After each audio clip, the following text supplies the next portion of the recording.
The comic book year is 1946. World War II is over.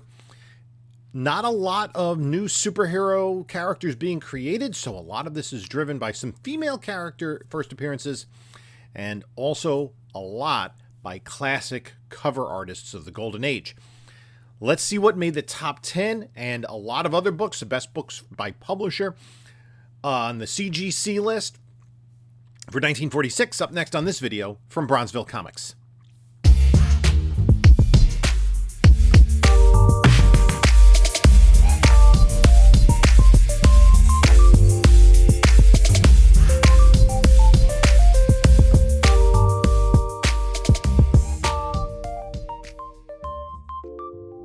Hello, panelologists. This is Jim from Bronzeville Comics coming to you with another video. Before we get started, please like, comment, and subscribe. Check out the description of this video for links to my Instagram, my whatnot, my eBay store, and my email. And we've been doing this weekly on Thursdays, sometimes on Fridays, because these take a long time to research and edit and get everything together. And there are more comics than ever on this list for 1946. Right? This is post-World War II. Superheroes still rule the roost. And specifically, what we've seen for most of the 1940s, it's Superman and Batman. There's still a lot of Superman and Batman at the top of the list, but there's a little bit of a surprise at what comes in to the top 10. Now, interestingly, the number of copies on the census. So we're looking at the CGC census blue labels. We're not looking at restored. The number of restored books is much less than it was earlier in the Golden Age, in relation to the total number of books for each series, right? It's probably at most about 10% of what the blue labels are. So everything's just ranked by blue label. Now, I will also comment on the average CGC grade, because that does make a difference. High grades means there were a lot of high-grade books found. Low grades means that the book gets graded even in lower values. And all this is pulled from CGC data. Now, one of the things that's interesting is to make the top 10, you needed 141 copies. And I'm kind of flipping through my notes. 141 copies for number 10 on the list, on the CGC census. That is the lowest number to make the top 10 since 138 copies in 1941. So there are fewer books out there being submitted. Now, the books for each year are kind of similar. Again, a lot of Superman and Batman. And books from 1946, on the whole, are going to be less expensive than books during World War II. Paper drives are no longer a thing. So more copies probably exist in the world. And even to get to number 1 on the list, it was 259 copies. That is more than number 1 for 1945, but less than 43, 42,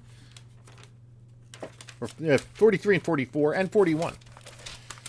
So just per book, fewer copies being submitted. And I think that's something that we will see continue for a little while, probably until we get to the 1950s, and there just are more books available.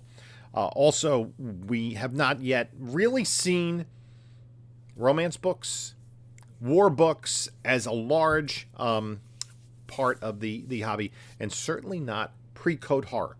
I've said there are horrific covers or horror-related covers, but we don't yet have the first full horror comic book, right? Most of these are anthologies that have maybe a horror-esque or sci-fi-esque stories in there, along with, some, detective stories or a newspaper reporter or a comedic story.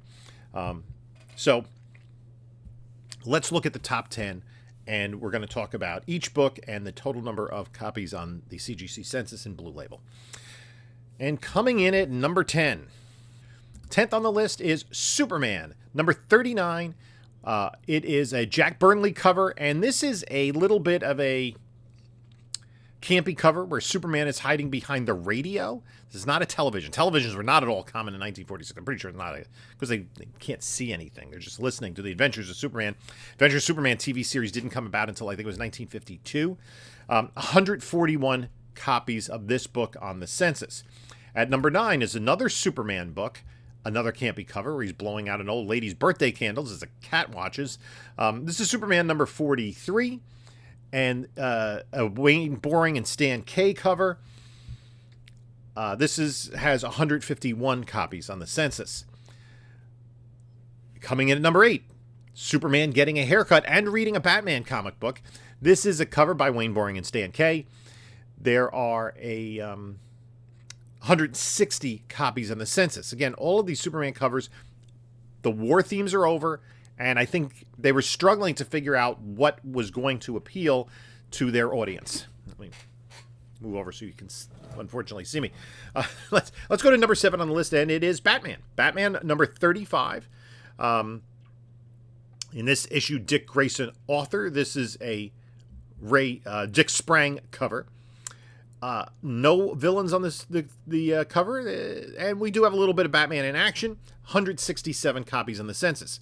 Now, noted throughout most of the 1940s, either 9 or 10 of the top books by the CGC Census are Superman or Batman. And if you haven't seen the other videos in this series, go back and look at them. I think people that are watching these enjoy it. This is a series that's going to run into 2026 if we go all the way up to the modern era, and that's what I intend to do. It is kind of laborious, but I enjoy it. Here is the one book that breaks into the top 10 that's neither Superman nor Batman, and you probably can't guess what it is. I'll give you a few seconds to try to figure out what book from 1946 breaks into the top 10. And here it is. 4-color 108. Right? A Carl Van Butner cover, but inside Carl Barks story and art. Donald Duck in Terror on the River. 171 copies of this on the census. And this has the highest mean grade of the top 10 at 6.73, which is pretty high. Most of the others are in the low to mid 5s range. I think next highest is a 5.76. Lowest in the top 10 is 4.71. So this is more than a full grade point above. So evidently, there are quite a few high grade copies of this. I don't know if there was a warehouse find of these or what happened, why there are so many nicer copies and so many on the census. Carl Barks is collectible, and his collecting goes to Disney collectors in general, not just comic book collectors. And he's very well known for these Donald Duck adventure stories, which were a lot different than most of the other funny animal stories at the time. The Looney Tunes, the Mickey Mouse, Fox and Crow, and all the other ones that were just kind of quick, comedic stories. This was an adventure story, and that's what Carl Barks was known for. I recommend in reprint form, because it's kind of expensive to find, although you could probably find these people that don't know what they are at, an estate sale or something. Checking it out. There are some really good reprints of these, and they are fun reads, especially if you're at all into a fan of Donald Duck. Is Batman number 32 with a Dick Sprang cover. Batman and Robin go back through time. I'm not sure how. They are with the Three Musketeers. And this is issue number 32, 183 copies on the census. We go to the tie for the top 3. This is a book I need. It's a May 1946 book, April-May. It's a Dick Sprang and Jerry Robbins. It's a Bill Finger. It's a Dick Sprang cover. Robin leaping out of the bat cycle.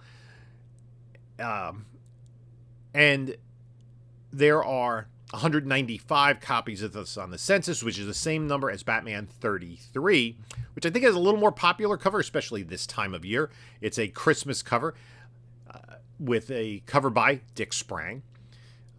Robin screwing up the Christmas tree. You left Robin in charge. What was going on? Anyway, people love to collect Christmas covers, so I think this makes it a little more collectible. Even though double-digit Batman books are very collectible, this might have a little bit more of an audience because it is a Christmas cover. Both of these, 33 and 34, both had 195 copies on the census. At second place with 210 copies on the census, and other than the 4-color, this had the highest of the Batmans, an average grade of 5.76. This is Batman number 36 with a Dick Sprang cover. With Batman and Robin in King Arthur's court, similar to the Three Musketeers story. So they were trying to figure out how to get into what to do post World War II with the stories. So That is number 2 on the list at 210 copies on the census. And then the number 1 book on the list with the most copies on the census and the lowest of the top 10, the lowest mean grade on the census of the top 10 is Batman number 37.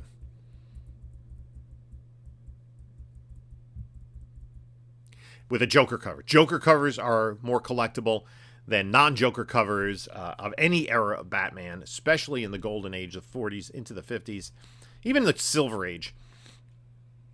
And then Joker kind of took a break for a little bit. There are 259 copies of this on the census. In addition, there are 28 restored copies, and that black cover kind of lends itself to restoration. Jerry Robinson cover on this book, not Dick Sprang, and it is a Joker cover. And that's what's going to really increase the collectability of this particular issue. So again, the top 10. There are 3 Superman books, 6 Batman books. Well, what was the most great, other than the 4-color, what was the most graded book that was neither Superman nor Batman? Something similar to number 1.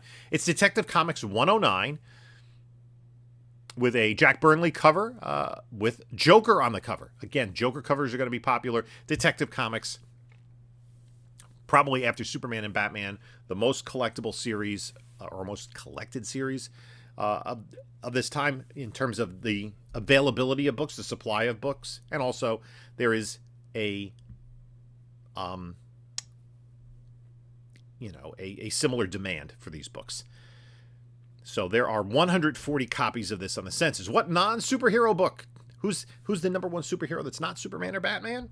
Well, it's the best-selling superhero of the time, and it is Captain Marvel Adventures number 51, coming in at 14th place on the list with a C.C. Beck cover. Again, he goes Western. And a little bit of a campy cover. This is from Fawcett Publications. Captain Marvel was and you can see in the top left-hand corner of the cover, it says the largest circulation of any comic magazine. There are a lot of these out there. The average grade of this is 7.62, which is exceedingly high. And that's just because you're not going to get this graded in lower grade, right? This in a 3 probably isn't worth getting graded. You probably want it, 5 or above for it to have value in collection. Well, what's after that? We go by the highest. I'm going to go with the most graded book by each publisher and also some keys and other significant books from 1946. At number 20 on the list is from Frank Commonale, Yellow Jacket Comics number 7 with Alan Mandel and Mart Leave art. It's a classic skull cover. This is kind of a forgotten book, but there must have been a find of these. There are 98 copies on the census, and the average grade is 7.26. That's very high for a Golden Age book from 1946. What about our old friends at Fiction House? Planet Comics, number 43. This is Joe Cavallo and Ruben Moriera art, and it has it doesn't say who did the cover here. Futura Begins. And so Planet Comics, Fiction House is fairly collectible. Kind of its good girl art, which we can see here. And also some pretty cool sci-fi cover. Fiction House also, and we see it. The title changes from year to year. Sometimes you'll see Jumbo or Jungle, especially with good girl art, including they had the rights to Sheena. There were also Wings Comics, and they had Rangers and a couple of others. But that is the top Fiction House. The top Green Publications. This is a classic cover. It's Atomic Comics number 1. And it is a homage to Detective Comics number 8, where this caricatured stereotype character is pulling some jewels out of a box. And of course, the idea of atomic was very much a hot button issue. Very popular in 1946. 90 copies of this on the census. What publisher have we not seen yet?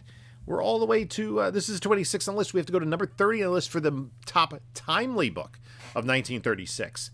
And this talks about like the classic cover artists. This is Captain America Comics number 52 with an Alex Schomburg cover. And again, you see in the bottom, Atomic Bomb Experiment number 1. So they're trying to steal, I guess, atomic bomb secrets from the U.S. vault, and Cap is interceding. We're going from war themes to atomic bomb themes. 88 copies of this on the Census. There is a Human Torch versus Catman story. I don't think it's the same Catman we're going to talk about later. I should maybe try to see if I can find an online copy of that story. That sounds somewhat interesting. But this is the top timely book, right? 88 copies in the Census. That's about half of, a Batman comic. Half the number of copies. Not that it's not collectible. It just probably didn't have the print run that Batman did, and wasn't as safe. I mean, Batman didn't disappear during the 1950s. Captain America did. But we're talking about classic cover artists. That's going to be a theme we're going to be hitting with a lot of these comics coming up. And Alex Schomburg is one of those. We'll see him on the list again. This is from Continental Publications. This is Suspense Comics number 11, a cover by L.B. Cole, another highly collected Golden Age artist, and he had these very contrasting colors, primary colors on his covers. And L.B. Cole worked for a lot of these smaller publishers. We don't see L.B. Cole really doing DC or Timely covers. It was a lot of different smaller publishers, and his books are very highly collectible. This is the same publisher as Catman. 73 copies of this on the Census. At number 49 on the list is the top from Prize Publications. This is Green Llama number 7, a Christmas cover by a popular artist of the Golden Age, Mac Raboy. And I really enjoy this cover. It really just, it looks great. I am a fan of Mac Raboy's artwork. He did a lot of work on Captain Marvel Jr. And this does have an average grade on the CGC Census of 7.91, which I think is the highest I found of any book that had a number of. As you get to lower grades, like some comics, they're only going to be submitted in higher grades. But, the average grade is almost an 8 for this book, and there's 69 on the Census. That's kind of crazy. Let's go to number 50 on the list, and another timely comic. This is All Winners Comics number 19, and this is the origin and first appearance of the All Winners Squad. This is the first time that the timely heroes, Cap, Namor, Human Torch, Wizard, and Miss America got together, and this is, I'm not sure who did the cover, but Bill Finger did the story, which is kind of interesting, best known for Batman stories. This, again, only an average grade of 4.44, so contrast that to the previous Green Llama 7.91. Once you get down into the 4s, these are books that are graded in lower grade because people want them, right? But only 69 copies on the Census. Number 53rd on the list is Black Cat Comics number 1. This is the top Harvey publication. Harvey would later be known for some of their more comedic characters like Richie Rich and Casper the Ghost. But Black Cat, the darling of comics since 1951. This cover is by Joe Simon. And there is a decapitated head panel. Black Cat Comics are collectible, kind of good girl art here we have on the cover, and also kind of veered away from this titular character into more horror as we got into the early 1950s. 68 copies on the Census. Up next is at 58th. This is Rigor Publications, their top book. It's Atomic Thunderbolt, number 1. And this is the only issue of this book, introducing the most dynamic, super sensational hero in comic book history. Maybe not. The Atomic Thunderbolt, again, atomic being a popular theme in 1946, 65 copies on the Census. Aviation Comics, another L.B. Cole cover. This is Contact Comics number 12, this kind of Art Deco sci-fi cover. It reminds me very much of the Buck Rogers comic from, I think it was 1933 or 32, that made the list way back when. There are, and there's an atomic explosion panel. This is the last issue of the series, but L.B. Cole, you're going to see him on this list several times. 60 copies on the Census. How about Fox Features? Fox Features had a number of comics, but not a lot of them survive. The top one Not a special issue particularly. The top one from 1946 is Blue Beetle 41, 58 copies on the Census. Nothing really noteworthy of this cover, but Blue Beetle is the most well-remembered character because his rights went to Charlton and eventually purchased by DC. The third iteration of the character has been in his own feature film, and Blue Beetle has been in the DC Comics for 40 years. So that's kind of given the Dan Garrett version from the Golden Age a little bit of new life. Let us look at next the same number. This is by Continental, and this is another LB Cole cover, very similar in style to Contact Comics 12 in terms of these primary colors contrasting. This is Captain Arrow Comics, number 26. This is also the last issue of the series. They're like, we're going to go out with a bang. Let's get LB Cole to do the cover. The average grade on this, 4.57, which is low. This, because of the LB Cole cover, this is going to be collected in lower grade, 58 copies on the Census. Another popular publisher at the time that had a few titles going on, Boy Comics, Daredevil, and the one that is sought out by collectors these days. Charles Biro did most of the covers for all of them, as he did for this. This is Crime Does Not Pay, number 46 by Lev Gleason Publications. We can see this really creepy cover as this guy's trying to lure this little girl outside her public school. And I assume, no, these are his henchmen with their rope. This is really creepy, which probably makes the cover popular. There's also a hanging panel. Precursors to pre-code horror is how I put it. They have horrific elements to them. And also the not only the horror, but the crime of that era, which is somewhat popular and is kind of creeping into comics already in 1946. We have another Timely Comics, and this is a first appearance. And a first appearance that has kind of made news this past year. And this is All Select Comics number 11 from Timely. It's the first appearance of the Blonde Phantom. Rumors that Taylor Swift is going to play Blonde Phantom in a TV series. She did reappear in the modern age in the early issues of Sensational She-Hulk, but this is her first appearance. Sid Shores did the cover here. She did, I believe, have her own series for a little while, and there are 53 copies on the Census. What about our good friends at Quality Comics? They were a big publisher. DC got the rights to their characters, including Plastic Man and the Blackhawks, etc., and their top CGC Census book of 1946 is Dollman Quarterly number 8. This isn't a Dollman bondage cover. Hashtag Bronson Modern Gods. This is an Al Bryant cover. But this is important because it's the first appearance of Torchy, who was a popular female character in the late 40s as we got kind of into the romance comics. Torchy was kind of an female action hero. And I did say, like Blonde Phantom, there are some female characters that made their first appearances here in 1946. This is one of them. And it also says in the notes on the CGC label, lingerie and hypodermic needle panels. That's an interesting combination. For 1946, 49 copies of this on the Census. Another publisher, this is actually another Harvey book. We already saw Black Cat number 1, but they also Boy Explorers number 1. What makes this significant? Simon and Kirby. And a similar idea to Boy Commandos, Newsboy Legion, that they had already done. They would do similar things with Boys Ranch later on, but Boy Explorers Comics number 1. This has how many copies? This has 48 copies on the Census. Let's go to another publisher that we don't hear about much. This is a curio. Round Publications, Jamboree Comics number 1. This looks like very much a pastiche of maybe newspaper strips. I'm not really familiar with this book, but there are 47 copies on the Census. Leader Enterprises.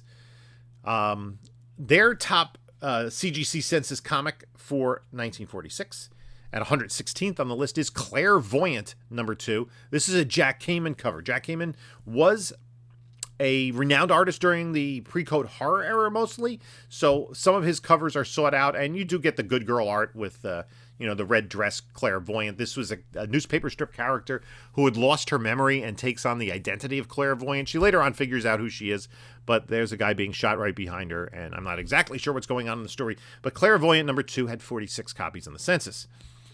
Gilberton published essentially 2 books, and one of them morphed, and we've seen their books the last couple of years.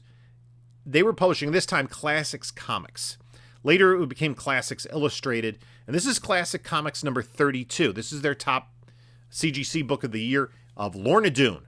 No, but unlike, I think it was Frankenstein and maybe Three Musketeers, nobody really cares about Lorna Doone.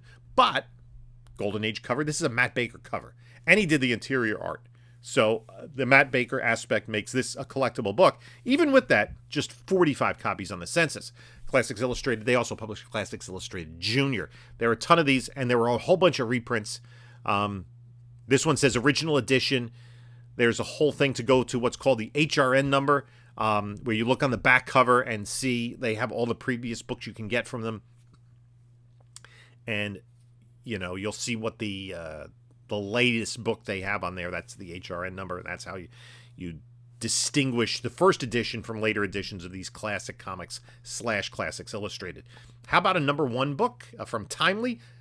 Mighty Mouse, number 1. A popular cartoon character of the day. His first solo series, I think his first appearance was in Terry Toon's comics the previous year.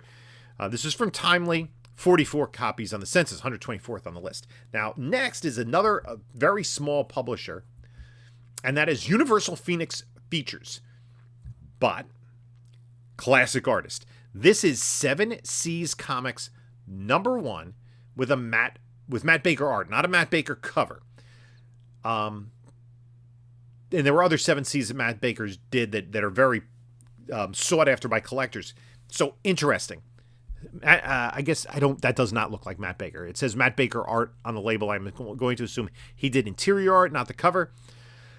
First issue, average grade on the census, 7.15. Again, that's very high for 1946, and there are 43 total copies on the census. This is tied with another classic cover artist.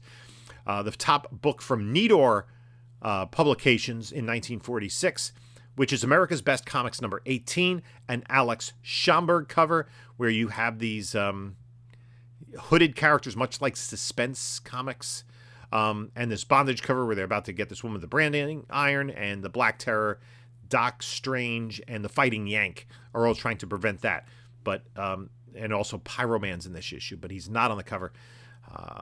These are kind of forgotten heroes because they just faded into public domain. But Alex Schomburg did a number of covers for Nidor. This is their top CGC book of 1946. 43 copies on the census. Better publications. Same thing.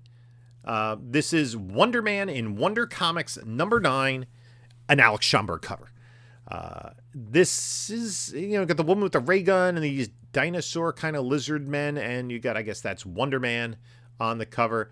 And Alex Schomburg also did interior art. So Wonder Comics number 9, again, classic cover artist. What about MLJ? What about our good friends at MLJ? Archie. Archie Comics number 19 is the top one on the census for MLJ, where Archie's at the restaurant with Jughead to ogle the attractive waitstaff. This is an Al Fagley cover, and there are the average grade of this is 4.96. Again, once at this point in time, I think when we get below 5, it is a rarer book in that lower graded copies are being sent into CGC, and 39 copies of this on the census. That's top for MLJ, or now it's Archie Publications at this point in time. It's no longer MLJ. Another quality issue number 1. This is one I picked up recently. I have a raw copy with Al Stahl, Al Bryant cover of Kid Eternity number 1.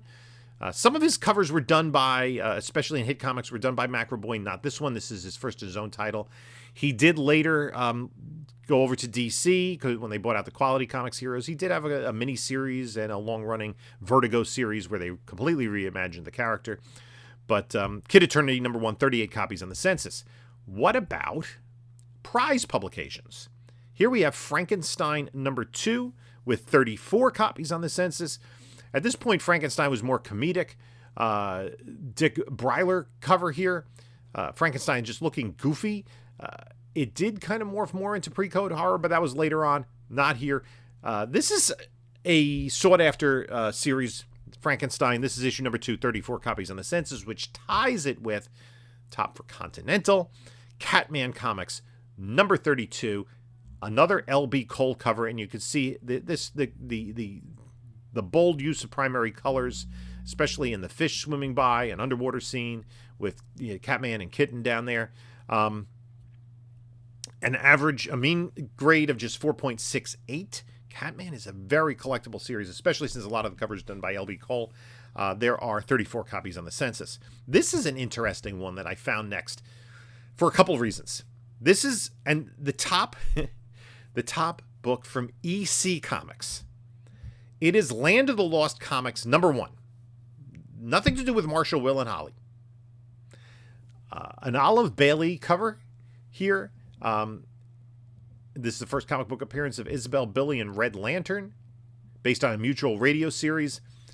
EC Comics, which would be the primary comic publisher during the pre-code horror era, kind of the leader in that category. This is before horror. Actually, they broke off from All American Comics in 1945 when All American had that schism with DC. The issues of All Star where they removed the DC, the Adventure Comics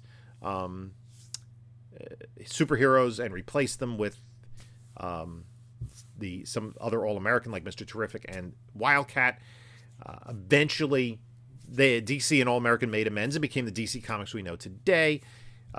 Max Gaines pulled off from All American, formed DC, and their first books for EC Comics were picture stories from the Bible, which is a little bit different than what they were publishing during pre-code horror, with crime suspense stories and Tales from the Crypt and those sorts of things.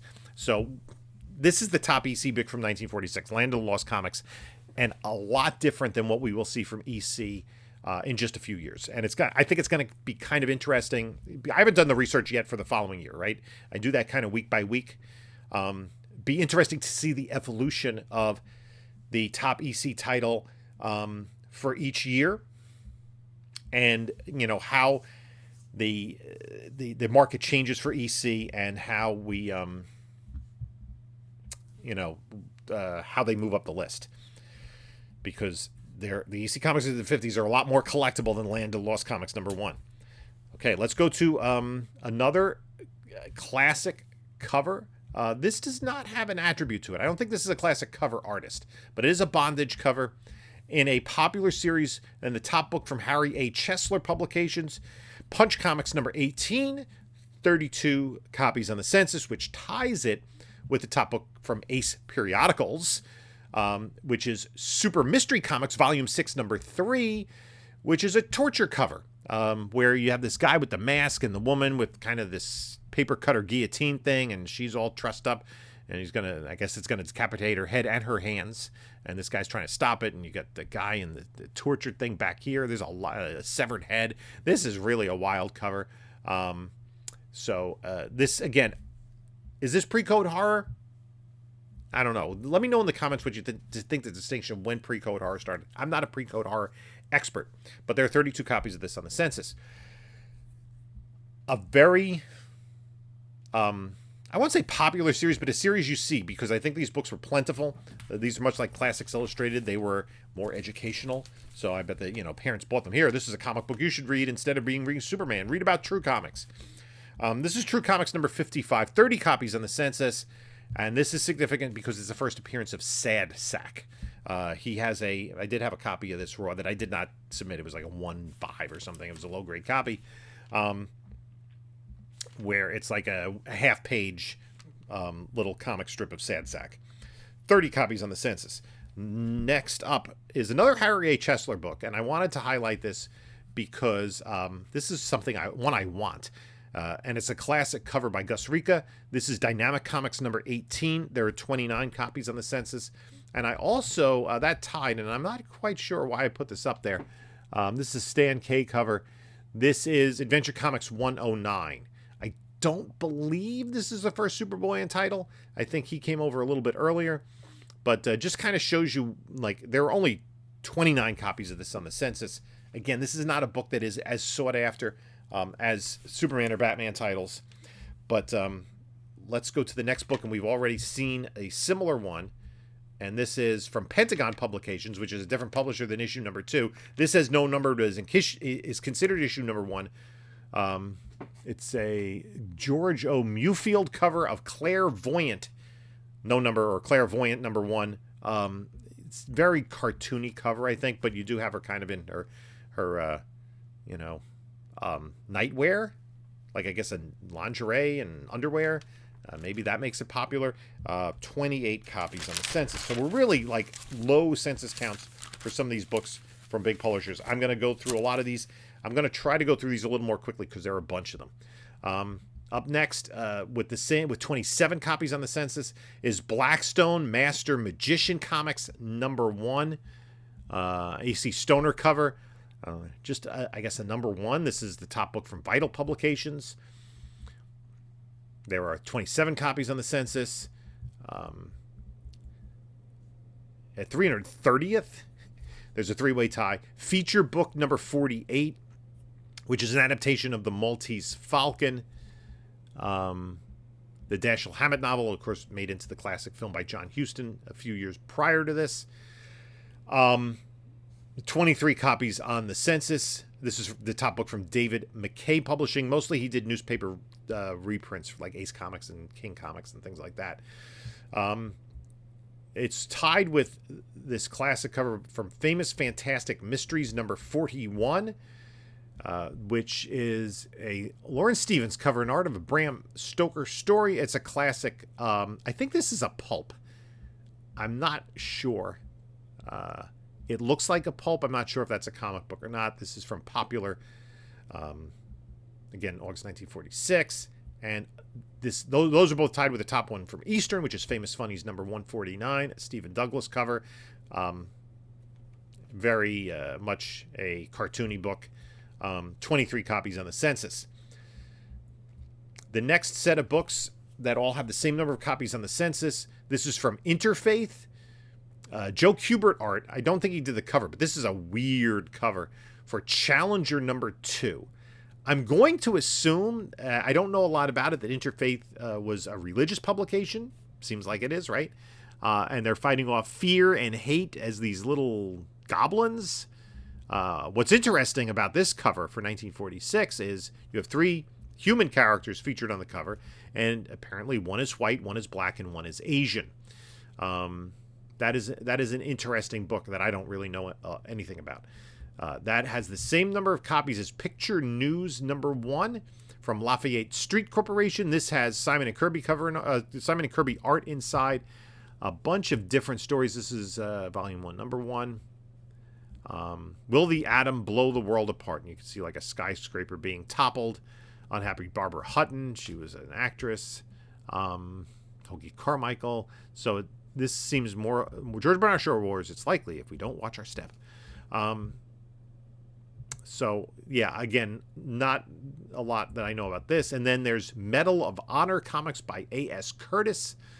And it seems War Stories. This is issue number 1. All of those have 21 copies on the Census, as does Romantic Picture Novelettes number 1 with a complete Mary Worth adventure. She did have her own comic for a while. This is by Magazine Enterprises. And this is a Craig Flessel cover. Now, Craig Flessel is interesting.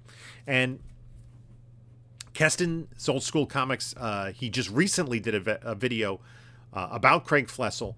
who was kind of a forgotten artist of the Golden Age. We highlighted him in the late 30s and early 40s when he did a lot of work for DC, including early work on Sandman and some of the other covers, pre-hero covers in Adventure Comics and Detective and so on. But here he is on romantic picture novelettes. Romance comics weren't really their own large genre just yet. 21 copies of each of those on the Census. Now, this is interesting. And I'm not sure.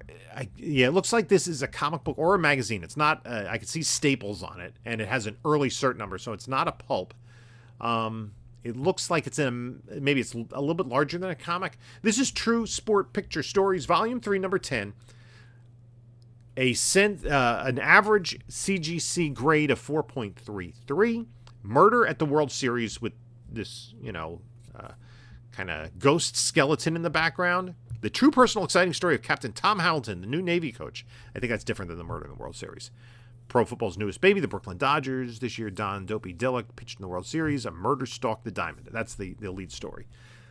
20 copies on the Census. From H.C.